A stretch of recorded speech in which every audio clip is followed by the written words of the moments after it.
कैसे हैं आप सभी? मैं आशा करती हूं आप सभी स्वस्थ और प्रसन्न होंगे। आज हम हमारा पाठ वर्ण, वर्णमाला और मात्रा को पढ़ेंगे और समझेंगे। तो आइए इस पाठ को प्रारंभ करते हैं। यह है हमारा पाठ 2 वर्ण, वर्णमाला और मात्रा, letter, alphabet and science of vowels. वर्ण किसे कहते हैं?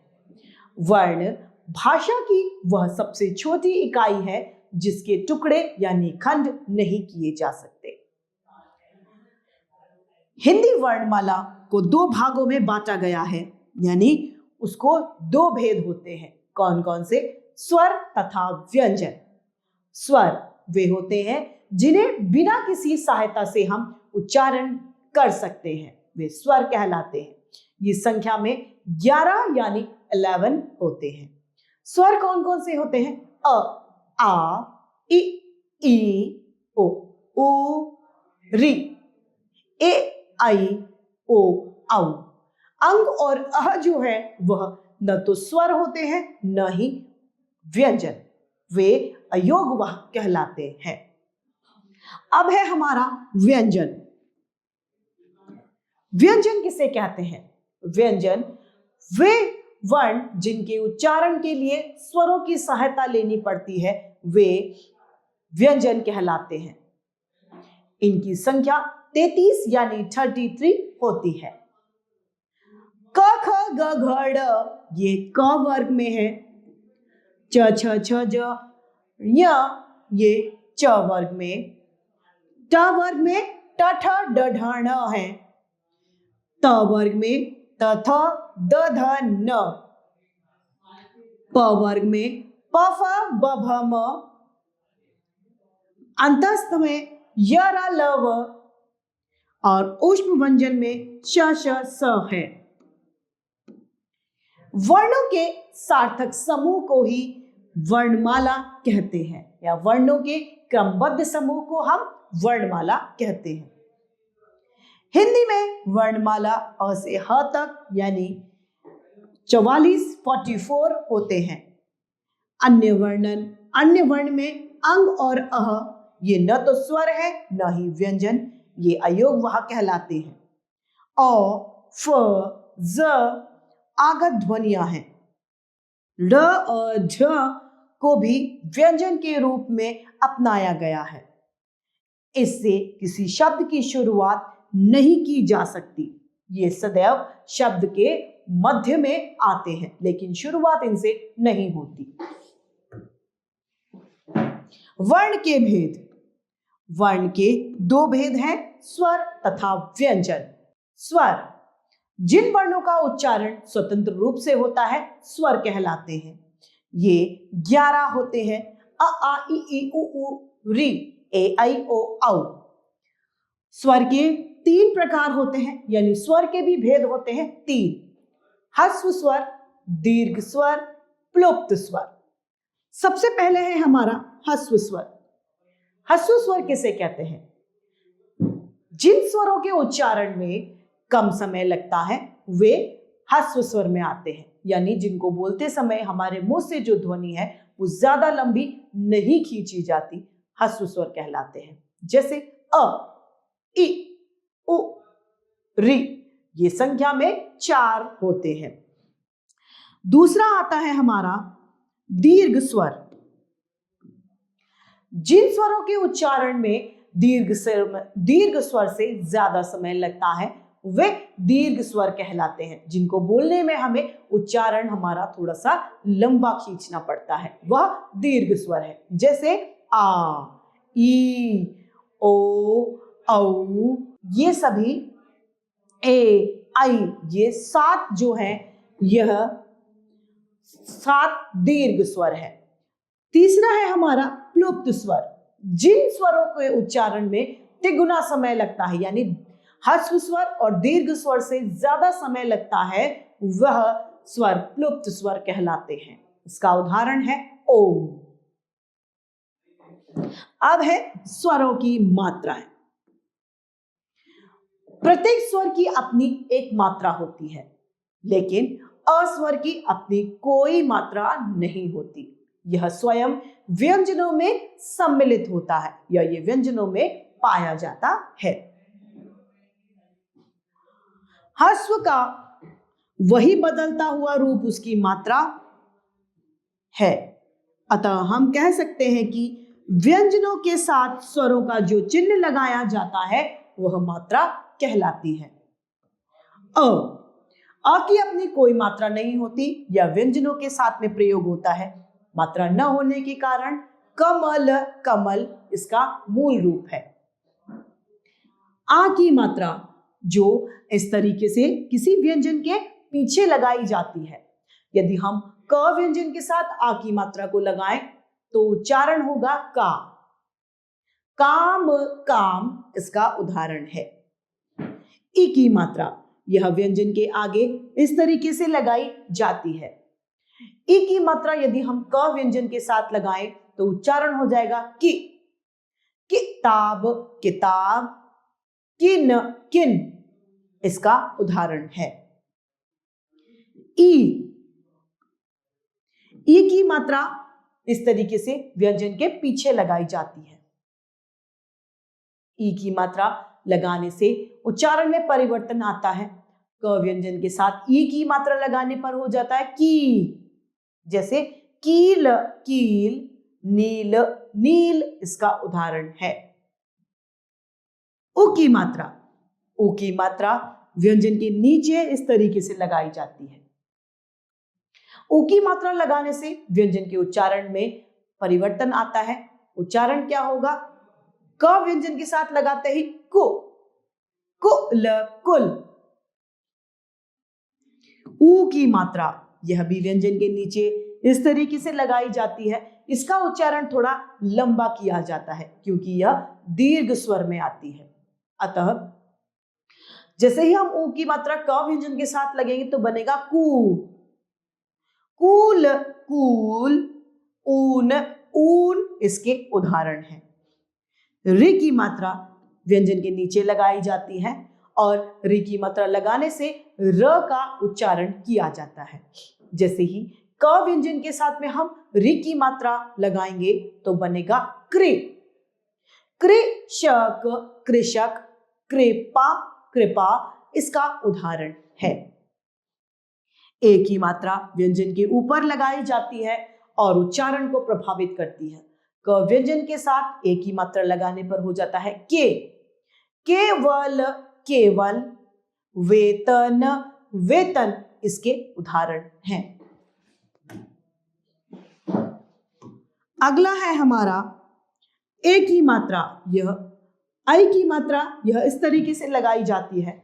आई की मात्रा क व्यंजन के साथ लगते ही उच्चारण होगा कई, कै, कई, कैसे इसका उदाहरण है। औ की मात्रा इस तरीके से लगाई जाती है व्यंजन के पीछे। औ की मात्रा लगने से उच्चारण में भिन्नता आ जाती है। क के साथ ओ की मात्रा लगाने पर बनता है को, कोमल, कोमल, कोयला, कोयला इसका उदाहरण है। औ की मात्रा इस तरीके से व्यंजन के पीछे लगाई जाती है।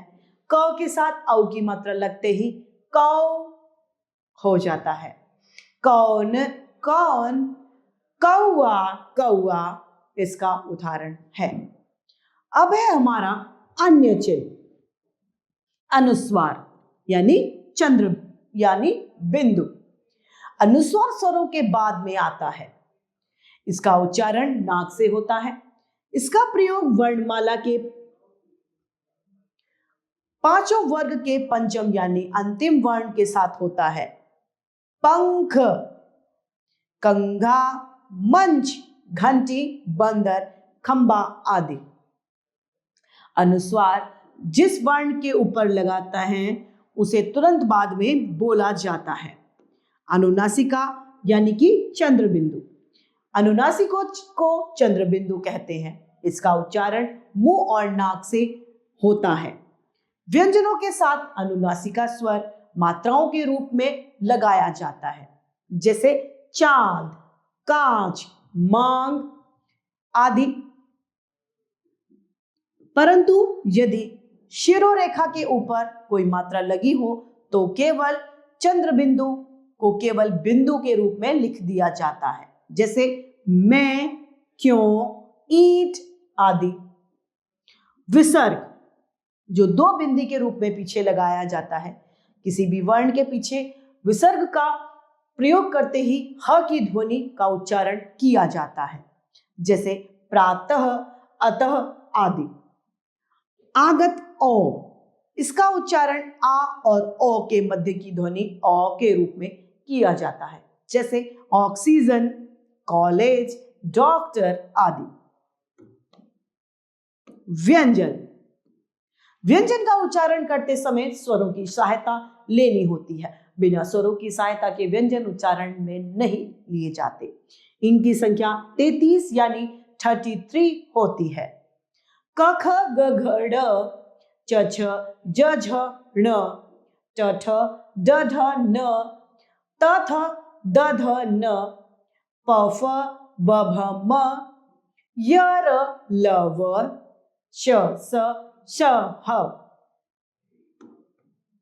ये व्यंजन है। संयुक्त व्यंजन, वे व्यंजन जो दो व्यंजनों के परस्पर मेल से बनते हैं वे संयुक्त व्यंजन कहलाते हैं। संयुक्त व्यंजनों की संख्या 4 होती है। श क्षत्रिय, त्र त्रिशूल, ज्ञ ज्ञानी और श्र श्रमिक, ये 4 संयुक्त व्यंजन हैं। अब है द्वित्व व्यंजन।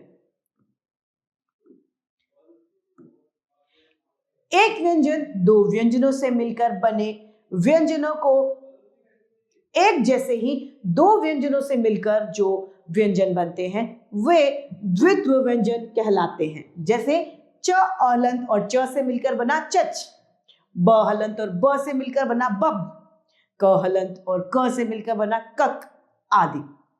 संयुक्ताक्षर, जब स्वर रहित व्यंजन का अपने से अलग स्वर सहित व्यंजन से मेल होता है तो वह संयुक्ताक्षर कहलाते हैं, जैसे द्य तो विद्या, स हलंत और त तो स्त, च आदि इसके उदाहरण हैं। अब है र का प्रयोग। र का प्रयोग कई तरीके से होता है। र नीचे रेफ के रूप में आदि लगाया जाता है। पहला है यहां पर जब र स्वर रहित र होता है तो वह केवल व्यंजन के ऊपर यानी रेफ के रूप में लगाया जाता है, जैसे कर्म, धर्म, नर्म, मर्म आदि। जब र खड़ी पाई वाले स्वर रहित व्यंजनों के साथ हो तो खड़ी पाई की जगह पर पदेन के रूप में लगता है, जैसे क हलंत र और म तो क्रम, भ्रम, पत्र आदि। तीसरा है स्वर रहित द तथा ह के साथ में र, यहां पर इस प्रकार से लगता है जैसे कि द्रव और हृदय। चौथा र स्वर रहित ट और ड के साथ लगाया जाता है, जैसे ट्रक और ड्रम इसके उदाहरण हैं। पांचवा री की मात्रा का उच्चारण री की तरह होता है। री की मात्रा व्यंजन के नीचे लगकर प्रभावित करती है। ग्रह, मृग, कृषक आदि इसके उदाहरण हैं। अब है वर्ण विच्छेद।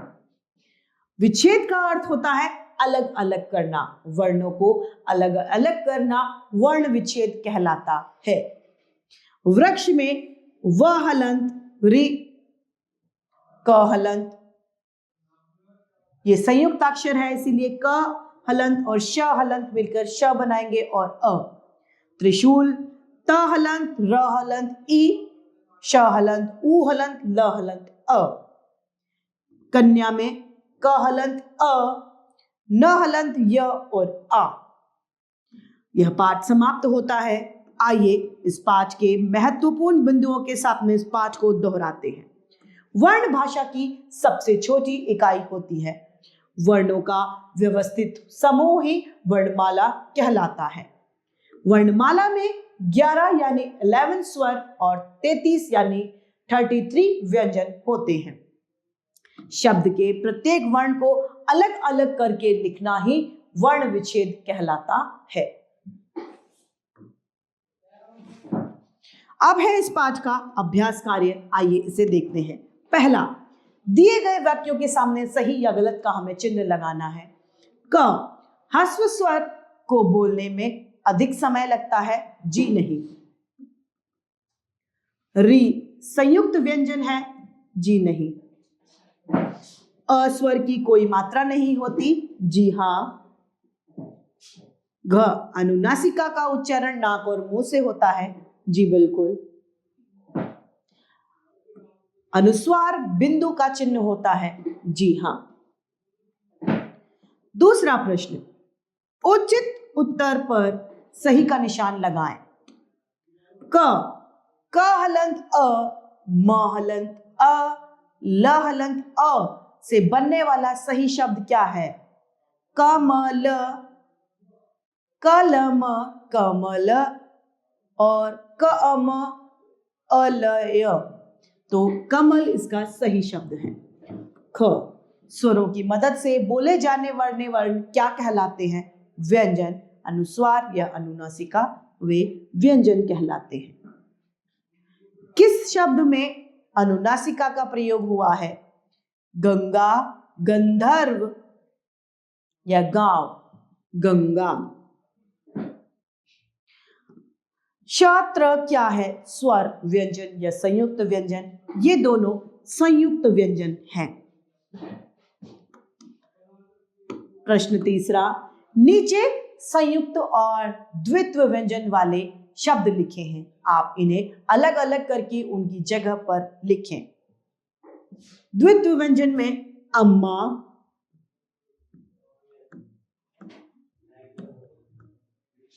गुब्बारा,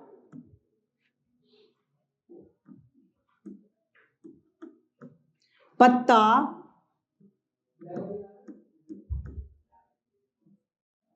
क्यारी,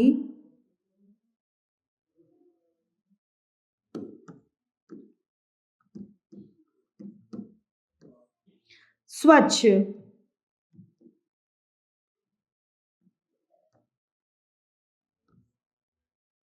ये सभी द्वित्व व्यंजन है। उसके अलावा ये सभी शब्द यहां पर नीचे संयुक्त व्यंजन है।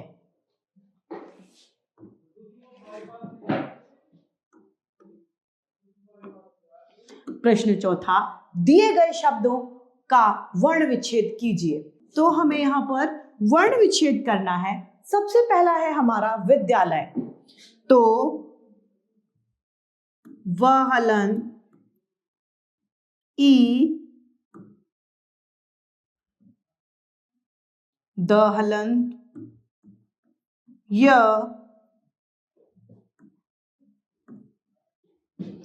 आ हलन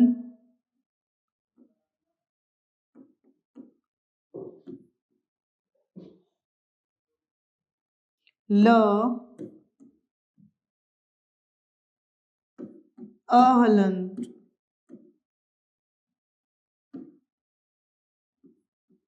य प्लस अ, विद्यालय। अब है कंप्यूटर, क्रिकेट।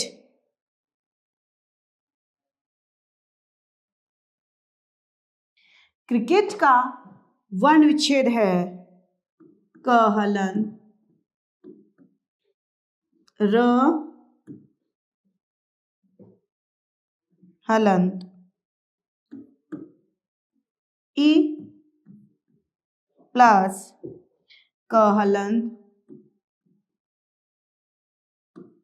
ए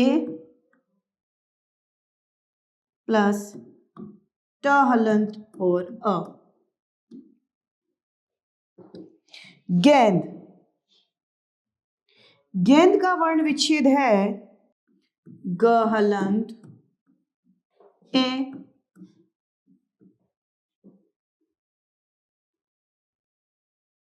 द हलंत अ, गेंद। प्रश्न पांचवा, दिए गए शब्दों में अनुस्वार और अनुनासिका का प्रयोग करते हुए लिखिए। पतंग, अंधेरा,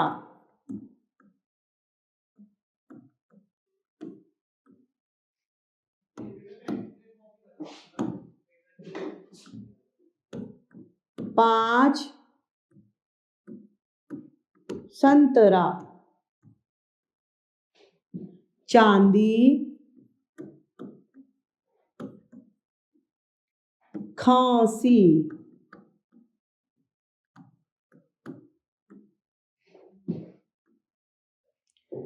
सितंबर और बंदूक, बंदूक। प्रश्न छठा, दिए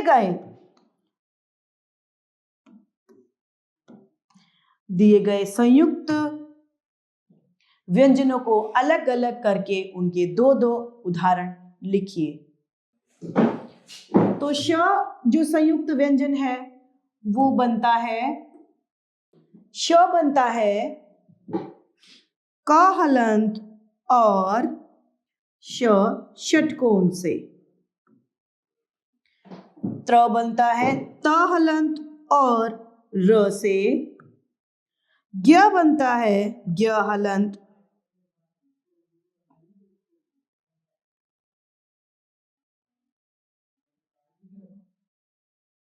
य से।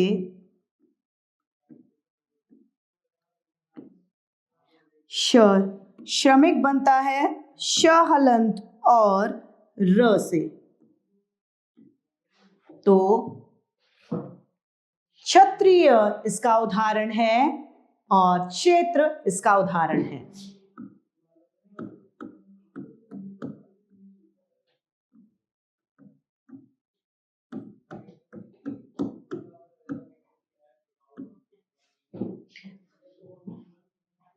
त्र बन गया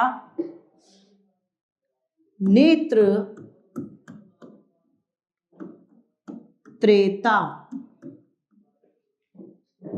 ज्ञ ज्ञानी,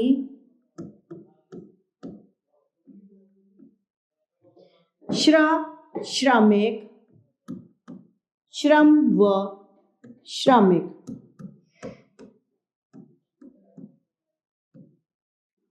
प्रश्न 7वां, निम्नलिखित प्रश्नों के उत्तर दीजिए।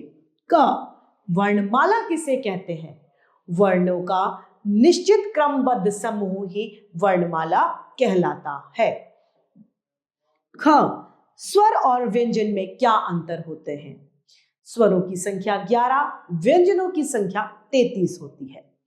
स्वरों को बिना किसी की सहायता के उच्चारित किया जाता है। वर्णों को बिना स्वरों की सहायता के उच्चारण नहीं कर सकते। ग ह्रस्व और दीर्घ स्वर में क्या अंतर होता है? ह्रस्व स्वर की संख्या 4 होती है, दीर्घ स्वर की संख्या 7 होती है। ह्रस्व स्वर के उच्चारण में कम समय लगता है तथा दीर्घ स्वर के उच्चारण में ह्रस्व स्वर से दुगना समय लगता है। तो इस तरीके से हमारा यह पाठ समाप्त होता है। मैं आशा करती हूं आप सभी लोगों को यह पाठ भली भांति रूप से समझ में आया होगा। आज के लिए इतना ही, फिर मिलते हैं। धन्यवाद।